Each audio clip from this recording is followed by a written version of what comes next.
వి gold trusted gold buyers తాకట్టులో ఉన్న బంగారాన్ని విడిపించి ఈ రోజు ఉన్న మార్కెట్ ధరకే కొనబడును. మరిన్ని వివరాలకు సంప్రదించండి 7710 నా రాజకీయ జీవితంలో వ్యక్తుల గురించి మాట్లాడకూడదు అనుకున్నాను. వ్యక్తుల గురించి మాట్లాడడం అనేది చాలా కింది స్థాయికి వస్తుంది. అది మనం మాట్లాడకుండా ఉంటే బాగుంటుంది అనుకున్నాను. వీలు పడట్లే. ముఖ్యంగా నేను కాలువ శ్రీనివాసులు గారిని అడుగుతున్నా. ఒక 2 ఏళ్ల క్రితం అనుకుంటా, నేను ఎక్కడో పార్లమెంట్ కమిటీలో చాలా దూరంగా ఉంటుంది. గోరంట్లలో ఒక అమ్మాయి ఆత్మహత్య లేదా మర్డర్ జరిగినప్పుడు వీధి పోరాటాలు చేశారు. అక్కడ ఎన్ని రోజులు చేశారు, ఎంత గొడవ చేశారు. ఒక బోయల్ అమ్మాయికి వాల్మీకి అమ్మాయిని చంపినారనే విషయం. మళ్ళీ అధికారం వచ్చిన తర్వాత నందికోట దగ్గర ముచ్చుమరిలో ఏమైందో అమ్మాయి శవం కూడా దొరకలే.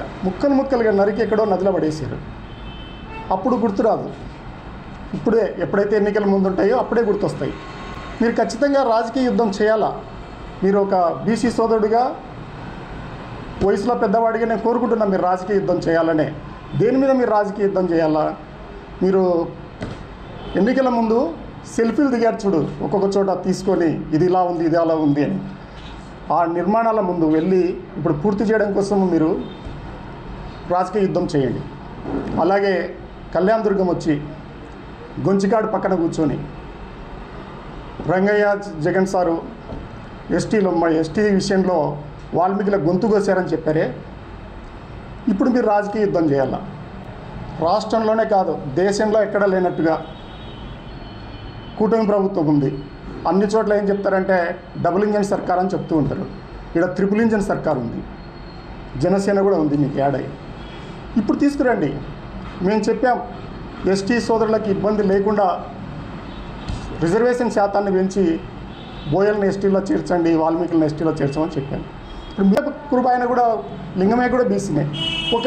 మీరు అదుపు చేసుకోవాలా. ఆయన చెప్పాడే గ్రౌండ్లో పరిగెత్తి పరీక్షలు రాసి ఇంటర్వ్యూ చేసి ఎస్ఐ పోస్ట్ తెచ్చుకున్నానని. నేను ఇంకా గర్వంగా చెప్తాను. నువ్వు ఒక్కసారే ఎస్ఐ ఏమో, నేను 2 సార్లు ఎస్ఐని. 95 బ్యాచ్లో నేనే ఎస్ఐని.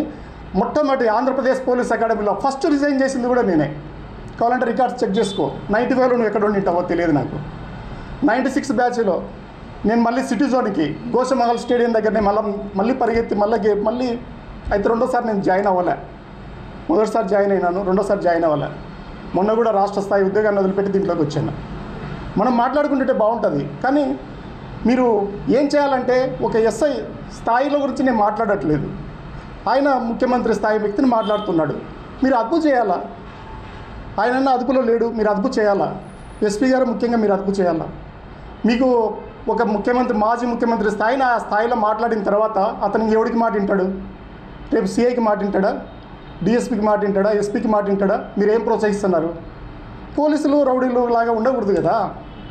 మీకు జరిగినప్పుడు దాని ఎన్నో ఎవెన్యూస్ ఉంటాయి, దాని ప్రకారం పోవాలా. విషయం ఏంటంటే బీసీలు అనే మాట మాట్లాడుతున్నారు కాబట్టి నేను మాట్లాడుతున్నాను. అన్ని డైవర్ట్ పాలిటిక్స్. దీనికోసమా మీకు ఇట్లాంటి రాజకీయ యుద్ధాలు చేయడం కోసమా నీకు పదవులు ఇచ్చింది? ఏం చేయడం కోసం ఇచ్చినారు నీకు ఇవన్నీ కూడా? ఇది నేను ఆయన అడగదలుచుకున్నాను. మీరు కట్టుబడి ఉండండి, నిజంగా రాజకీయ యుద్ధం చేయండి, బీసీలను సమీకరించండి. ఆ బీసీలే అడుగుతారు. మీరు ఇక్కడికి వచ్చే బదులు ఆ ముచ్చుమరి కూడా పోయిరండి, ఆ కుటుంబాన్ని కూడా చూడండి, గోరంట్లను గుర్తుపెట్టుకోండి. కళ్యాణ దుర్గం ఇప్పుడు కూడా ఆ పాపిరెడ్డిపల్లి లింగమైన ఎలా గుర్తుపెట్టుకుంటున్నారో కళ్యాణ దుర్గంలో ఉన్న మల్లికార్జునపల్లిని అలాగే గుర్తుపెట్టుకోండి, సీబాయిని అలాగే గుర్తుపెట్టుకోండి. అందరూ బీసీలే కదా. మీ పార్టీలో ఉంటేనే బీసీలు, ఈ పార్టీలో ఉంటే బీసీలు కాదంటే ఎట్లా?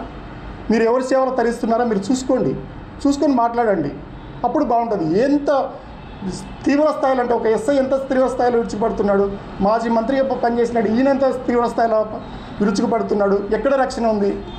బీసీలంతా మీరంతా బీసీల నాయకులు ఉన్నారు, ప్రభుత్వాలను ఏలుతున్నారు, పార్టీలను ఏలుతున్నారు. ఇక్కడున్న బీసీలకు రక్షణ ఏంటి? మరిన్ని వీడియోస్ కోసం ఛానల్ ని సబ్స్క్రైబ్ చేయండి. లేటెస్ట్ అప్డేట్స్ కోసం వాట్సాప్ ఛానల్ ని ఫాలో అవ్వండి. ఆ లింక్ డిస్క్రిప్షన్ లో ఉంది.